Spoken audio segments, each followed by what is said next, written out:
Então, gurias, vamos estudar João 2. Jesus transforma a água em vinho.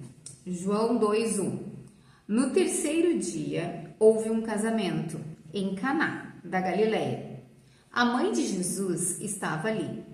Jesus e seus discípulos também haviam sido convidados para o casamento. Tendo acabado o vinho, a mãe de Jesus lhe disse: "Eles não têm mais vinho." Respondeu Jesus: "Que temos nós em comum, mulher? A minha hora ainda não chegou." Sua mãe disse aos serviçais: "Façam tudo o que ele lhes mandar." Ali perto havia 6 potes de pedra do tipo usado pelos judeus para as purificações cerimoniais. Em cada pote cabiam entre 80 e 120 litros. Disse Jesus aos serviçais: "Encham os potes com água." E os encheram até a borda. Então lhes disse: "Agora levem um pouco ao encarregado da festa." Eles assim fizeram. E o encarregado da festa provou a água que fora transformada em vinho, sem saber de onde este viera, embora o soubessem os serviçais que haviam tirado a água. Então chamou o noivo e disse: "Todos servem primeiro o melhor vinho, e depois que os convidados já beberam bastante, o vinho inferior é servido. Mas você guardou o melhor até agora." Este sinal miraculoso em Caná da Galileia foi o primeiro que Jesus realizou. Revelou assim a sua glória, e os seus discípulos creram nele. Então aqui a gente tem o famoso, milagre de transformar água em vinho, que é o primeiro milagre que Jesus faz, está registrado aqui na Bíblia. Então Jesus não tinha feito nenhum milagre antes disso. Esse é o primeiro milagre que ele faz, tá? E o capítulo 2 começa assim: no terceiro dia. Estão vendo ali? No terceiro dia. Então, esse terceiro dia quer dizer o quê? É no terceiro dia relacionado ao último dia do que a gente viu lá em João 1. No último dia ali de João 1, no relato de João 1, ele encontra Natanael, lembram? Ó, João 1,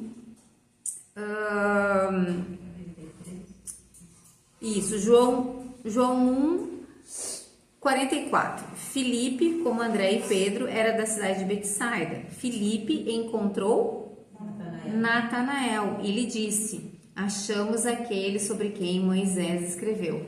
Então Filipe encontrou Natanael nesse dia, e daí no terceiro dia, 3 dias depois desse encontro de Filipe com Natanael, quando ele conta para Natanael que encontrou o Messias, e Natanael se encontra com Jesus, 3 dias depois do encontro com Natanael, é o dia que acontece esse casamento. Então é logo depois. Mas um detalhe interessante, na verdade eu me dei conta do seguinte, que na aula passada eu enfatizei bastante o testemunho de João Batista para vocês, o testemunho de André, o testemunho de Filipe, de Natanael, mas eu acabei não enfatizando o testemunho do próprio João, o apóstolo, né? Então, só pra gente fazer uma revisãozinha de novo do 1, tá? No capítulo 1, bem no início do capítulo 1, começa assim, ó. Capítulo 1, versículo 1. No princípio era aquele que é a palavra, ele estava com Deus e era Deus. No capítulo 1, versículo 1. Quem está escrevendo isso aqui é João, o apóstolo. Então, quem está dando testemunho aqui no início do capítulo 1 é João, o apóstolo. É ele que está fazendo essa afirmação aqui. No versículo 2 ele continua: ele estava com Deus no princípio. Então aqui a gente começa a perceber que ele está falando da Trindade, porque ele diz que Jesus é Deus, no versículo 1, e no versículo 2 ele diz que Jesus estava com Deus.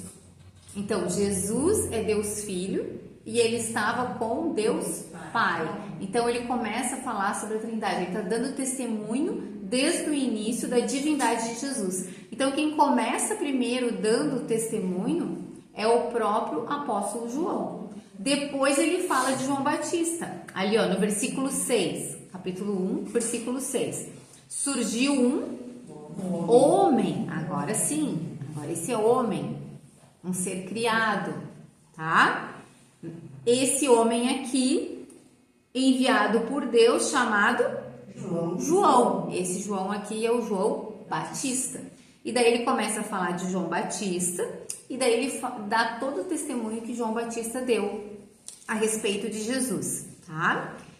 E daí lembram que no primeiro capítulo aparece uma delegação vinda de Jerusalém, com os representantes lá dos líderes religiosos de Jerusalém, querendo saber, né, com que autoridade João Batista está lá pregando, falando sobre o Messias, a vinda do Messias, dizendo para os judeus se arrependerem e se batizarem, coisas que eles não faziam, e João estava fazendo com todo o povo de Israel ali.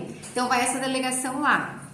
Daí vejam o versículo 29 do capítulo 1. O que diz no início do versículo 29 do capítulo 1? No dia seguinte. Então, agora podem olhar para mim aqui um pouquinho, para vocês, para a gente entender. Então, o que aconteceu? Ele começa o livro dando o testemunho dele, depois ele dá o testemunho de João Batista, depois ele conta que João Batista recebeu essa delegação de Israel, e daí ele diz para nós que no dia seguinte, João viu Jesus, tá? Então, olha só, num dia chegou a delegação vinda de Jerusalém. No dia seguinte, Jesus retornou do deserto, porque João já tinha visto Jesus 40 dias antes, quando ele tinha batizado Jesus, tá? Só que ele não tinha mais visto Jesus. Só que daí Jesus reaparece, exatamente um dia depois que a delegação de Jerusalém apareceu. E daí por isso que diz no 29, no dia seguinte, João viu Jesus aproximando-se e disse, vejam, é o Cordeiro de Deus que tira o pecado do mundo. Então a delegação vem no dia seguinte Jesus retorna do deserto, dos 40 dias de tentação. E João Batista tinha batizado Jesus 40 dias antes, é depois que ele vai para o deserto, tá? Daí vejam o versículo 35 do capítulo 1 ainda. Como é que começa o versículo 35? No dia seguinte. Então, olhem aqui para mim de novo. Então, o que a gente tem? A gente tem João Batista batiza Jesus. Jesus vai para o deserto. Depois, lá pelo 39º dia, ou 40º dia, a gente não sabe exatamente o dia, essa delegação vem lá de Jerusalém, tirando satisfações de João Batista, porque que ele está pregando ali arrependimento, porque que ele está batizando os judeus. E no dia seguinte, Jesus retorna do deserto e aparece. E no dia seguinte, daí já é o terceiro dia, tá? Então veio a delegação, no dia seguinte, Jesus aparece. E daí no dia seguinte, que já é o terceiro dia, então João, ele fala para os discípulos dele, que é João Batista, fala para os discípulos dele, que são João, o apóstolo, e André, são os dois primeiros. Ele diz assim, ó, aquele ali é o Messias. E eles então vão atrás de Jesus e começam a seguir Jesus. Então, primeiro dia, delegação. Segundo dia, Jesus reaparece. Terceiro dia, João Batista fala para dois dos discípulos dele seguirem Jesus, tá? E agora o quarto dia, o que a gente tem? Versículo 43, ó. No dia seguinte de novo, tá? Daí o que acontece no dia seguinte? Ele vai para Galileia e daí ele encontra Filipe e Natanael, tá? Então, um dia chega a delegação de Jerusalém, no outro dia Jesus reaparece, no terceiro dia João Batista fala para João o apóstolo e André que aquele ali é o Messias, e no quarto dia Jesus volta para Galileia e lá ele se encontra com Filipe e Natanael. E daí, nesse quarto dia, quantos discípulos Jesus já tem? Ele já tem 5 discípulos. Ele tem João o apóstolo, ele tem André, ele tem Pedro, que é o irmão de André, ele tem o Filipe e ele ainda tem o Natanael. Então, ele tem 5 discípulos. Lembra que eu falei para vocês que eles são no início chamados apenas discípulos? Só mais ou menos lá pela metade do aniversário de Jesus é que Jesus então convoca eles para serem apóstolos, dá autoridade para eles para serem apóstolos, tá? Mas por enquanto eles são discípulos. Então Jesus já está com 5 discípulos logo depois que ele retorna da tentação no deserto, ok? E daí passam-se mais 3 dias, então isso dá mais ou menos de 6 a 7 dias, ou seja, uma semana depois que essa delegação que foi enviada pelos líderes religiosos foi lá confrontar João Batista, mais ou menos uma semana depois, Jesus faz o seu primeiro milagre, tá? Então isso é interessante porque ele nos dá essa ideia e a gente sabe direitinho que foi logo em seguida. Então, uma semana depois, Jesus já tem 5 discípulos e ele já está nesse casamento, é onde ele faz o primeiro milagre dele. Então, no terceiro dia, agora capítulo 2, versículo 1, todo mundo está junto comigo? No terceiro dia, houve um casamento em Caná da Galileia.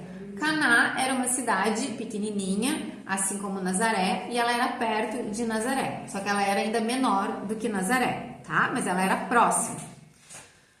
A mãe de Jesus estava ali, então provavelmente era um casamento, como Caná era uma cidade pequenininha, tá? Nazaré eles dizem que tinha menos de 500 habitantes, então Caná deveria ter, sei lá, 300 habitantes. Então imagina assim, as pessoas vivendo ali por várias gerações. Eles se conheciam, se casavam entre si, então eram todos praticamente conhecidos, tá? Então a mãe de Jesus estava ali. Jesus e seus discípulos também haviam sido convidados para o casamento. Então esse casamento, né, esses noivos conhecia todo mundo. Conhecia Jesus, a família de Jesus e conhecia os discípulos. Todo mundo foi convidado, tá? 3. Tendo acabado o vinho, a mãe de Jesus lhe disse: eles não têm mais vinho. Daí eu pergunto para vocês, ela tá pedindo para Jesus fazer um milagre? Não. Ela só informou Jesus. Ela comentou com o filho, né? Eles não têm mais vinho. Por que ela comentou? Vamos tentar entender um pouquinho melhor. Então, assim, provavelmente eles eram todos simples. Então, esse casamento não deveria ser um casamento de pessoas muito ricas. E o que acontecia? Assim, né? Como hoje em dia. Quando um casamento ele é mais simples, quem acaba se envolvendo ali na organização do casamento é a própria família, certo? A própria família se envolve, os próprios amigos ajudam. Cada um faz uma coisa pro casamento acontecer, né? Para ter a janta, para servir os convidados, para as coisas estarem organizadas. Então, provavelmente a mãe de Jesus, a Maria, ela estava ajudando ali, servindo, atuando como uma serva, servindo os amigos dela, aquela família que ela gostava tanto, tá? E por ela estar servindo, ela percebeu que o vinho acabou. E gurias, o vinho acabar numa festa de casamento, naquela época, naquela cultura, era assim, ó, um vexame, tá? Porque o que acontecia? Como é que era o casamento judaico, assim, daquela época? Eles geralmente noivavam, a gente usa esse termo, noivar, né? Mas eles tinham um compromisso que eles firmavam, o casamento realmente acontecia quando eles firmavam esse compromisso. E daí levava mais ou menos um ano para a festa de casamento acontecer, mas eles já eram casados. É o caso, por exemplo, de José e Maria, né? Maria, quando fica grávida pelo Espírito Santo, ela já tinha um compromisso, ela já estava tecnicamente casada com José. Ela já estava, só que eles não tinham ainda consumado o casamento, não tinham tido relações sexuais ainda, porque levava um ano para o noivo preparar a casa, preparar a festa, era a responsabilidade do noivo. Preparar a casa onde eles iam morar, comprar todas as coisas, organizar todas as coisas e preparar a festa. Então, o que se esperava numa festa de casamento é que tudo corresse bem. Porque se não corresse bem, dava a entender que o noivo era um incompetente. Ele passou um ano organizando essa festa e agora falta vinho? Como é que ele não calculou isso direito? Então, pegou muito mal isso. Isso era uma vergonha para o noivo, para a família do noivo também, que deveria ter ajudado ele. Então, a Maria, vendo o problema, e ela devia estar servindo, ajudando ali, ela foi direto falar com quem? Com Jesus, o seu filho mais velho. E certamente, gurias, imagina conviver com Jesus em família, né? Jesus é Deus. Ele nunca deu nenhum conselho errado, né? E ele deve ter sempre resolvido todos os problemas da casa. Outra coisa que a gente percebe aqui é que o pai de Jesus não é mencionado aqui, né? Só fala da mãe de Jesus. Em outros momentos da vida de Jesus fala do pai, fala dos pais. Então, provavelmente o pai dele já tinha morrido aqui, né? Então, ela ainda mais, como viúva, geralmente a viúva sempre dependia mais do filho mais velho. O filho mais velho ficava, dentro da cultura deles, ficava responsável por cuidar da mãe viúva, tá? Então, ela provavelmente foi até Jesus e informou ele sobre a situação. Com certeza, estava subentendido que ela estava esperando dele uma solução para o problema. Agora, quer dizer que ela esperava um milagre? Não, não quer dizer que ela esperava um milagre. Porque lembrem, até aqui, Jesus nunca tinha feito nenhum milagre. Por que ela iria esperar um milagre? João Batista foi profeta a vida toda e nunca fez nenhum milagre. Então, não quer dizer que ela foi procurar ele porque ela queria que ele fizesse esse milagre, entenderam? Porque às vezes a gente tem essa ideia na nossa cabeça, tá? Mas não, ela foi procurar ele para resolver o problema, tá? Continuando ali. Agora vejam a resposta de Jesus. 4. Respondeu Jesus: que temos nós em comum, mulher? A minha hora ainda não chegou. Então, isso aqui João registra para nós, para a gente entender algumas coisas sobre a relação entre Jesus e Maria. Sim, Maria foi mãe de Jesus. Maria carregou Jesus no ventre, né? Maria criou Jesus. Sim, é verdade. Mas chega um ponto, mas Jesus, ele era filho de Deus, não filho de Maria, né? Ele foi concebido pelo Espírito Santo. Deus escolheu Maria, ela tem uma missão especial, ela foi uma mulher especial, ok? Mas para por aí. Ela não é santa, sem pecado, ela não é diferente das outras mulheres, ela é uma mulher muito especial, mas ela ainda é uma mulher criada por Deus, pecadora, tá? Ela não é divina, diferente de Jesus. E ela teve um papel, que foi criar Jesus, cuidar de Jesus. E até um certo ponto, Jesus se submeteu a ela como filho. A gente vai ver aqui na Bíblia agora, daqui a pouco, tá? Outras passagens. Mas a partir desse momento, Jesus está colocando um limite aqui para ela, ó. Agora começou o meu ministério. E agora nós não temos mais a relação que a gente tinha antes. Agora eu tô numa missão de fazer a vontade do meu Pai. E daí ele menciona isso aqui, ó. A minha hora ainda não chegou.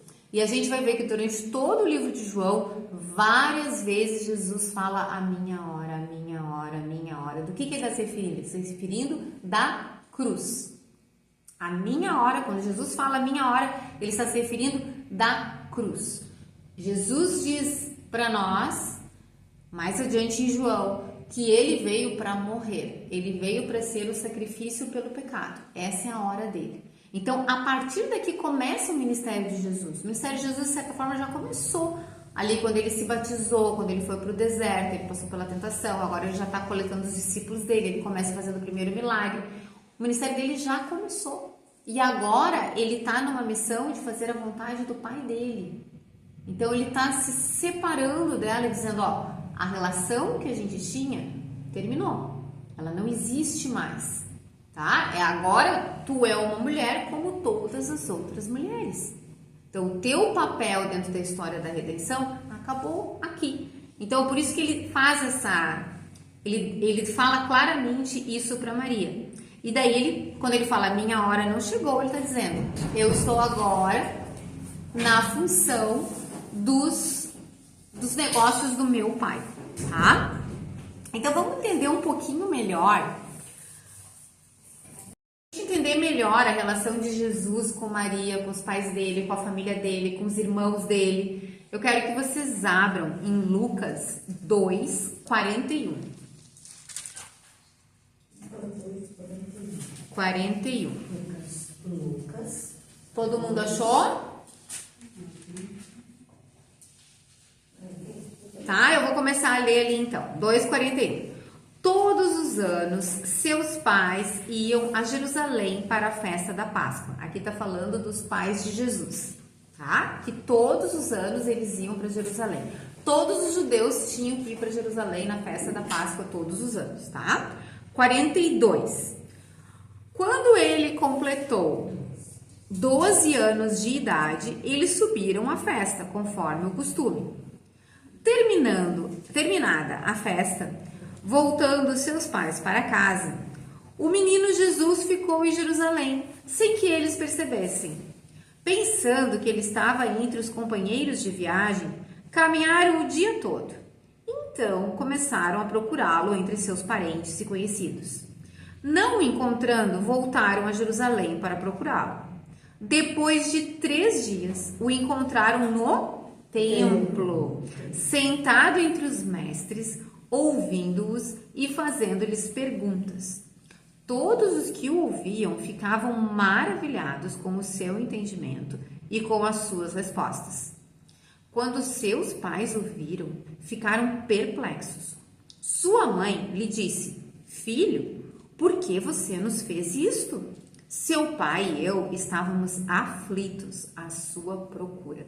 Então imagine a situação. Um menino de 12 anos de idade. Eles iam para Jerusalém, né? Tudo caminhando, iam um grupo grande de família, imagina toda a família, as crianças, um monte de filho, né? Caminhando tranquilo, né? E Jesus deve ter sempre sido obediente, né?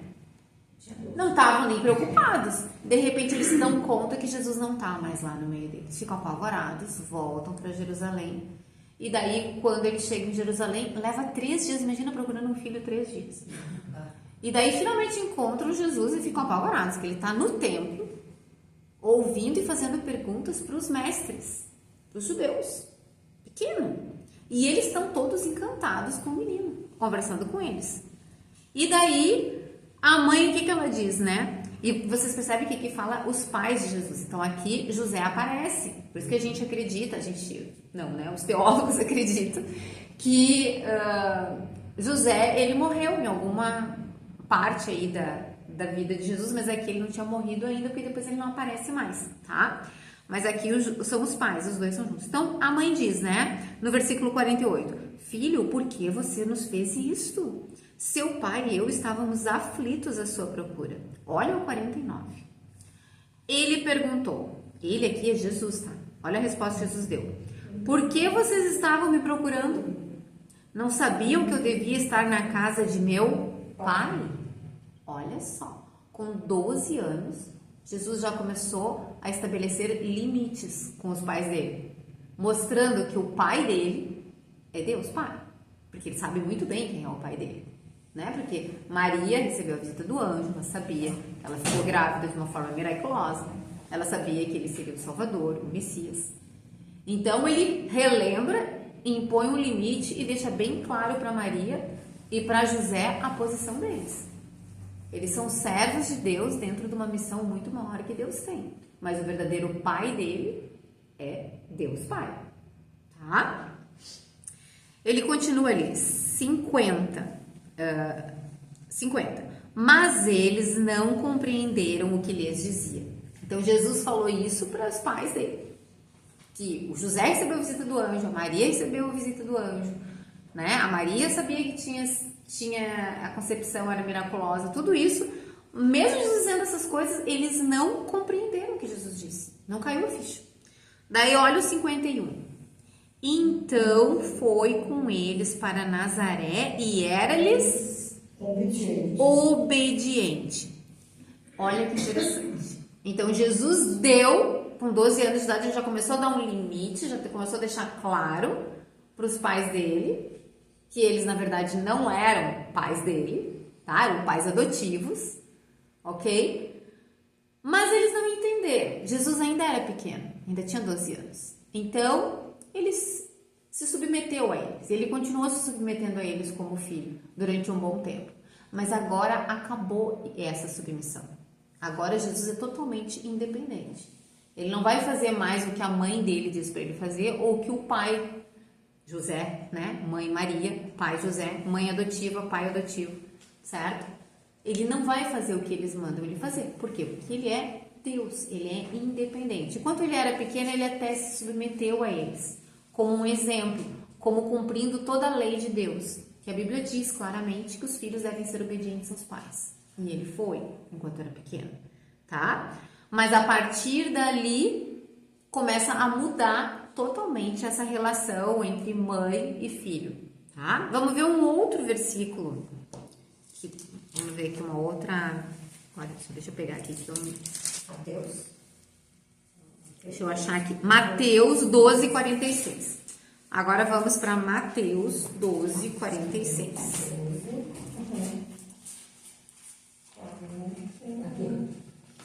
12, 46. Tá? 46.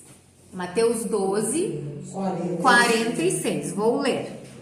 A mãe e os irmãos de Jesus. Falava ainda Jesus à multidão quando sua mãe e seus irmãos chegaram do lado de fora, querendo falar com ele. Alguém lhe disse: tua mãe e teus irmãos estão lá fora e querem falar contigo. Quem é minha mãe e quem são meus irmãos? Perguntou ele. E estendendo a mão para os discípulos, disse: aqui estão minha mãe e meus irmãos. Pois quem faz a vontade de meu Pai, que está nos céus, este é meu irmão, minha irmã e minha mãe. Palavras de Jesus, Deus Filho. Ele deixa bem claro o papel de Maria e de José eram pais adotivos criando ele. Mas o verdadeiro pai dele é Deus Pai. E quem é que faz parte da família de Jesus? São aqueles que obedecem a Deus Pai. São aqueles que fazem a vontade de Deus Pai, tá? Então Jesus deixa isso bem claro para nós em todo o Novo Testamento. Maria não é divina, certo? Maria é uma mulher como nós. Ela tinha pecados, ela precisava ser salva também por Jesus. Tanto que ela diz naquele cântico que ela fala, ela diz, né? Meu Salvador. Ela chama Deus meu Salvador. Se ela chama Deus meu Salvador, é porque ela entende que ela precisa de salvação. A gente só precisa de salvação quando a gente está perdido. Então, ela reconhece que ela era perdida e ela precisava de Deus para salvá-la, tá? Então, retomando, voltando lá para João, capítulo 2, versículo 5. 2, João 2, versículo 5. Sua mãe disse aos serviçais: façam tudo o que ele lhes mandar. Daí vamos de novo falar sobre os serviçais. Serviçais, as pessoas que estavam servindo, que estavam ajudando no casamento. Provavelmente os amigos, familiares do noivo e da noiva que estavam servindo ali, tá? Não quer dizer que eram funcionários, né? Que eram servos pagos, tá? Mas as pessoas que estavam servindo no casamento. Daí, versículo 6. Ali perto havia 6 potes de pedra do tipo usado pelos judeus para as purificações cerimoniais. Então, era o seguinte, os judeus, eles inventaram um monte de regra, eles tinham um monte de purificações e lavavam tudo quanto era objeto e lavavam as mãos várias vezes, eles tinham várias regras. Então, eles geralmente tinham muita água estocada em casa para fazer essas purificações cerimoniais, para lavagem, tá? Então, esses potes eram potes de pedra, mas eles estavam vazios, tá? Em cada pote cabiam entre 80 e 120 litros. Gente, imagina 80 litros. Eu nem tenho noção do tamanho do pote. É bem grande. Mas vai ser muito grande. Imagina um pote para caber 120 litros, tá? Então, eram uns potes de pedra enorme. Aquele de 20 litros é assim. Então imagina, tá? 80 seria 4 de 20 litros, né? E 120 seria 6, tá? Então, eram 6 potes enormes desses, que era para colocar água, mas esses potes estavam vazios, tá? 7, versículo 7. Disse Jesus aos serviçais: encham os potes com água. E os encheram até a borda. Então, imagina, esses potes todos cheios, enormes, até a borda, tá? Versículo 8. Então lhes disse: agora levem um pouco ao encarregado da festa. Então, depois de ter enchido esses potes com água até a borda, ele ordenou para essas pessoas que estavam servindo na festa pegar um pouco dessa água, sei lá, pegar uma caneca de água, alguma coisa assim, e levasse para o encarregado da festa, vamos dizer assim, o mestre de cerimônias, tá? Eles assim fizeram, e o encarregado da festa provou a água que fora transformada em vinho. Que loucura esse milagre, hein? Esse milagre, ele aconteceu ali, eles pegaram, encheram de água, era água, pegaram uma caneca de água, por exemplo, né? Ou uma jarra de água. E daí no meio do caminho até chegar lá para mostrar pro encarregado da festa, até a hora do encarregado da festa experimentar, foi ali que aconteceu o milagre. Foi de uma hora para outra, tá? E na hora que ele provou a água, olha o que ele diz ali, ainda no versículo 9. Sem saber de onde este viera, embora o soubessem os... Versículo 9, vou ler de novo. Versículo 9. E o encarregado da festa provou a água que fora transformada em vinho, sem saber de onde esta viera, embora o soubessem os serviçais que haviam tirado a água. Entenderam? Então, serviçais eu uso empregado. Isso, as pessoas que estavam servindo, tá? As pessoas que estavam ajudando no casamento. Então, o encarregado da festa não tinha participado dessa operação de colocar água dentro dos potes. Eles só levaram uma parte dessa água lá para o encarregado da festa. E foi ali no meio do caminho, entre eles tirarem a água e levarem para o encarregado da festa e ele provar, que a água se transformou em vinho. Foi assim um milagre silencioso, digamos assim. E daí o encarregado, o que ele diz ali no final do versículo 9? Ó, então chamou o noivo. Então o encarregado provou o vinho, viu que era vinho e chamou o noivo. Versículo 10. E disse: todos servem primeiro o melhor vinho, e depois que os convidados já beberam bastante, o vinho inferior é servido. Mas você guardou o melhor até agora. Então ele provou o vinho, achou o vinho muito bom e ficou impressionado, porque já era, né, pro fim da festa. E ele foi falar com o noivo, ele disse assim: nossa, todo mundo serve o melhor no início e tu guardou o melhor pro final. É que nem a gente, né, gurias? A gente prepara um jantar para as nossas amigas, para os nossos amigos, eles chegam na nossa casa, começam a comer, daqui a pouco acabou a comida que a gente tinha preparado. O que a gente vai fazer? A gente vai pegar alguma coisa que tinha sobrado na geladeira, vai preparar um pastel, vai fazer alguma coisa com o que tinha sobrado. E aí a gente vai... É assim que funciona a festa, não é verdade? Se a gente não calculou direito a comida, a gente começa a pegar as coisas que sobraram. Mas o melhor sempre a gente oferece primeiro, não é verdade? Então a mesma coisa ali, tá? Então o encarregado da festa fala isso para ele. Versículo 11. Este sinal miraculoso em Caná da Galileia foi o primeiro que Jesus realizou. Revelou assim a sua glória e os seus discípulos creram nele. Olha quantas preciosidades a gente tem aqui nesse versículo 11, tá? Então, fica bem claro que isso que Jesus fez foi um milagre. E João, ele costuma chamar de milagres de sinal miraculoso. Ou seja, um sinal. Jesus está dando um sinal para eles de que ele é divino. Porque quem é que tem o poder de transformar água em vinho? Nem hoje, com toda a tecnologia que a gente tem, a gente consegue transformar água em vinho. Tá? Não dá para fazer isso. Ok? Só Deus pode fazer isso. Se Jesus só tivesse feito esse milagre, já ninguém teria desculpa para dizer que Jesus não era Deus, não era o Messias. Ele poderia ter parado por aqui, porque esse milagre só prova que ele é Deus, porque só Deus pode fazer isso, tá? E é interessante ver as testemunhas do milagre, né? As testemunhas são as pessoas que estavam servindo ali, porque foram elas que colocaram a água dentro dos potes e foram elas que levaram um pouco lá para o encarregado da festa. Certo? Não foram os discípulos de Jesus. Não foi a Maria que fez isso. Foram essas pessoas que estavam servindo. Então, eram pessoas que não conheciam Jesus, né? E elas testemunharam e viram o grande milagre que Jesus fez, assim como o encarregado da festa. Então, este sinal miraculoso em Caná da Galileia foi o primeiro. Então, o primeiro milagre que Jesus fez foi esse, tá? Jesus não tinha feito nenhum milagre antes. É isso que a Bíblia diz para nós, bem claramente. Foi o primeiro milagre que Jesus realizou. E olha que interessante, revelou assim a sua glória. A gente tem visto essa palavra glória várias vezes, né? A gente vai ver várias vezes dentro do livro de João a palavra glória. Então, como é que Jesus revela a glória dele? Através dos milagres que ele faz.